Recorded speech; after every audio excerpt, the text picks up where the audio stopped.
की कहानी की हेडलाइन है, अगर कोई इंसान आपको बुरे वक्त में याद करता है तो उसका बुरा मत मानिए, क्योंकि अंधेरा होने के बाद ही दिए की याद आती है।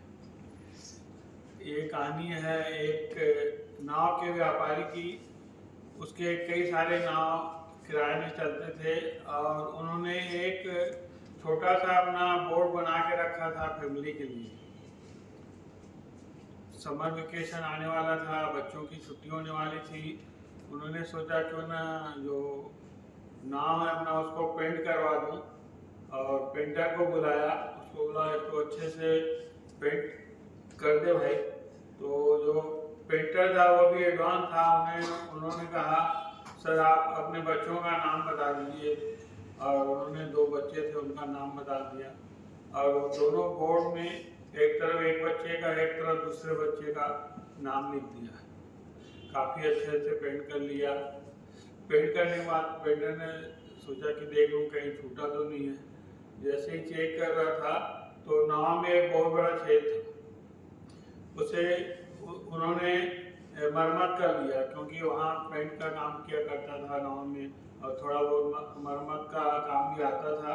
और उन्होंने बिना उससे पूछे उसका जो छेद था उसको मरम्मत कर दिया, और आया पैसा लिया और चले गया अपने गांव। तो लगभग 3 महीने बाद उसको डाकिए से एक लिफाफा मिलता है, और उसमें मोटी रकम लिखी हुई रहती है, एक चेक रहता है। ये सोचता है कि भाई मेरे को तो पेंट किया, उसका पैसा तो मैं ले लिया था, ये इतना बड़ा चेक कैसे भेज दिया सेठ जी ने। तो दूसरे दिन बस से सीधा उनके घर पहुंच गया और सेठ से कहा सर आपसे मैं जो पेंट किया था उसका तो पैसा दे दिया था, और ये इतना बड़ा चेक आपने मेरे नाम से जारी कर दिया है।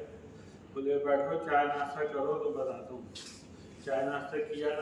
बोले भाई जो तुमने काम किया है ना, ये उसके सामने कुछ नहीं है। मैं अपने कामों में इतना व्यस्त रहता हूँ कि मुझे कुछ ध्यान ही नहीं रहता। जैसे ही समर वेकेशन खत्म हुआ, बच्चे लोग आए और वो लोग बोर्ड लेके घूमने चले गए। आधा घंटा बाद मेरे को याद आया कि उस नाव में शेर था और बच्चे वो नाव ले जा चुके थे। मैं एकदम घबरा गया, क्या होगा, बच्चे मिलेंगे नहीं मिलेंगे। मैंने अपनी पत्नी से बताया और पत्नी भी रोने लग गई। अब बच्चों का क्या होगा, कैसा होगा। दोनों हम लोग टेंशन में थे, भारी परेशान थे। उसी समय थोड़ी देर के बाद देखे तो बच्चे दोनों मस्ती करते हुए घूमते हुए आए। मैं सोचा ऐसा लग रहा कि सारा वेकेशन का मजा यही लोग ले रहे। तो ये चमत्कार हुआ कैसे, इतना बड़ा शेर होने के बाद बच्चे घूम के वापस आ गए। मैं दौड़ा गया और जैसे ही बोर्ड में देखा तो उसकी मरम्मत हो चुकी थी। और सबसे बढ़िया काम आपने ये किया कि कम से कम मेरे से बताते तो सही, पैसा तो लेते। अगर आपने मरम्मत कर दी हो की है तो। बोले सर छोटा सा काम था, उसका क्या पैसा मैं लेता, मैं पेंट किया उसका पैसा ले लिया था। बोले नहीं भाई आज जो तूने काम किया है बहुत बड़ा काम है, उसके सामने एक चेक की जो रकम है कुछ नहीं है। मेरे जो परिवार की मेरी रक्षा की, मेरे बच्चों की जान बचाई है, उसके सामने ये कुछ नहीं है।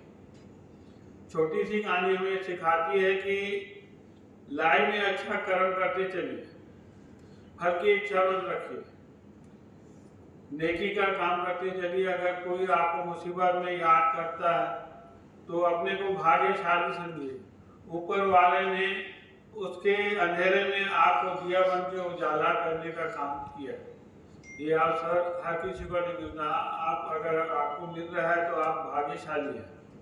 अच्छे कर्म करते चलिए, नेकी का काम करते चलिए, फल अपने आप मिलते रहेगा। धन्यवाद।